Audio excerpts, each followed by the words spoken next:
Masa tu boleh dikatakan saya tengah popular. Duit banyak, kawan banyak. Kawan pula terdiri daripada macam-macam golongan. Dan saya pilih jalan yang hitam lah. Banyak kawan kena ustaz. Orang tabligh ajak keluar tak nak. Saya tolak. Orang ajak pergi masjid, saya tolak. Orang ajak pergi belajar mengaji, saya tolak. Orang ajak pergi diskusi, saya pergi. Macam tu.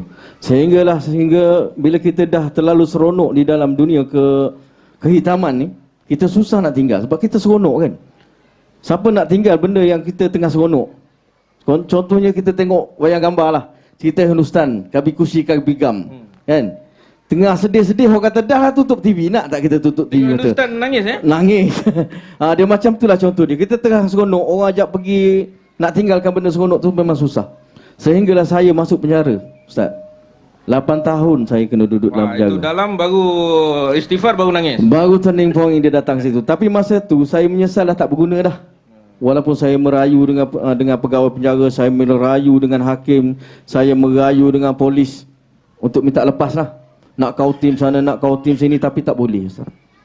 Kita ni sebagai manusia kadang-kadang sampai satu tahap tu kita ni seorang yang daif, tak boleh buat apa-apa. Walaupun ada duit sekalipun, walaupun kawan ramai sekalipun, walaupun masa tu kita gagah main angkat besi ke, makan besi ke, bila Allah kata kun fayakun, dia akan jadi, dan itu yang terjadi pada saya. Sehingga saya masuk dalam penjara selama hampir 6 tahun lah keseluruhannya. Hukuman dia 8 tahun. Dan tak cukup dengan tu, Ustaz. 10 sebatan saya terima. Allahu Akbar. Inilah di antara nak nolong kalau di antara apabila kita lupa ni, apabila kita lupa nak berhijrah. Orang dah ajak. Dan yang paling sedih sekali anak saya masa tu, yang seorang dah remaja, dia belasan tahun, yang kedua pun belasan tahun, yang ketiga ni baru umur 3 tahun, nak diserahkan kepada Jabatan Kebajikan Masyarakat. Sebab tak ada orang nak jaga. Ayah dia tak ada. Ayah dia nak masuk penjara ni. Dalam maknanya ekonomi pun terjejas waktu itu. Allahu Akbar. Dia bukan kerana ekonomi sangat masa tu. Kerana perangai. Perangai. Education. Bila kita terlibat dengan dadah, banyak benda buruk yang kita akan buat. Dan itulah salah satu musibah yang rasanya banyak lagi yang saya akan cerita, musibah-musibah yang saya dah alami sepanjang saya duduk dalam tahanan, di mana kita berjumpa dengan macam-macam orang, tidur dalam keadaan daif, tidur atas simen. Mana bila sebut kerosakan ni dan juga pendidikan, education ni, maknanya kita ni tak alert dengan ilmu. Itulah. Yang sebenarnya di keliling kita ada ilmu. Itulah.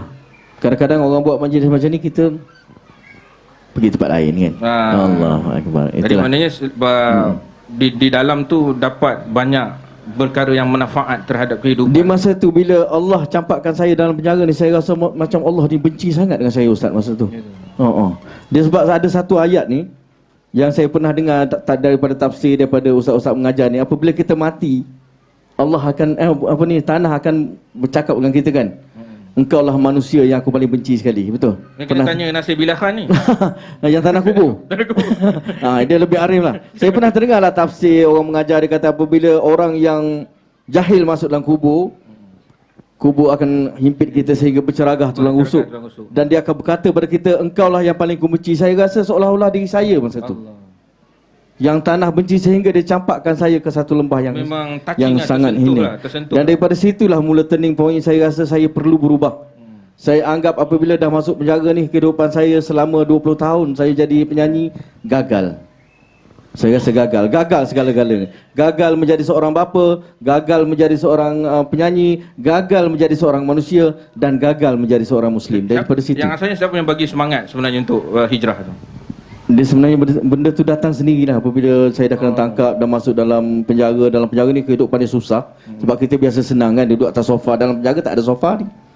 Kalau ada sofa pun tak ada tilam, Ustaz. Tapi di dalam ada pembangunan rohani Dan dari dalam tu memang dia pendidikan rohani lah. Dia penjara ni, dia punya konsep dia lebih kurang sekolah pondok.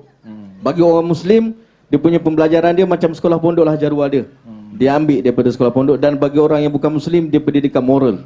Dia lebih kepada moral, lebih pada kebaikan. Daripada situlah saya mula berfikir bahawa saya adalah seorang yang rugi sebelum ini. Allah. Dan kadang-kadang kita rasa macam pelik lah kan, kadang buat menyanyi pula kat masjid kan. Sebenarnya ini satu langkah yang bagus.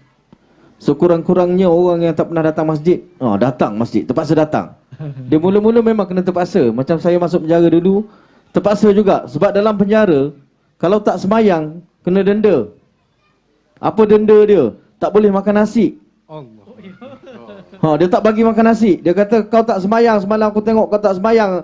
Seminggu tak boleh makan nasi. Aduh. Kalau tak makan nasi dia bagi KFC ke tak apa Dia juga bagi KFC tak apa juga. Kalau tak dapat nasi, dapat nasi biryani pun tak apa. Ada tambah lagi biryani kan. Dia bagi makan roti.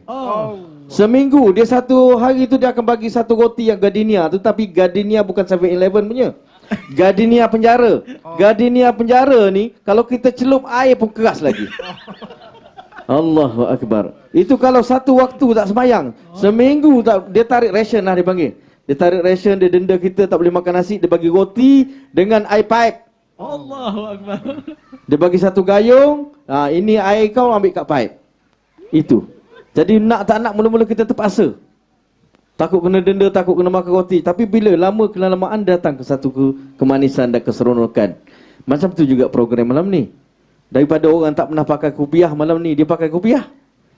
Daripada orang tak pernah pakai jubah malam ni, dia pakai jubah. Iaitu saya lah. Selalunya pakai seluar ketat ya kan.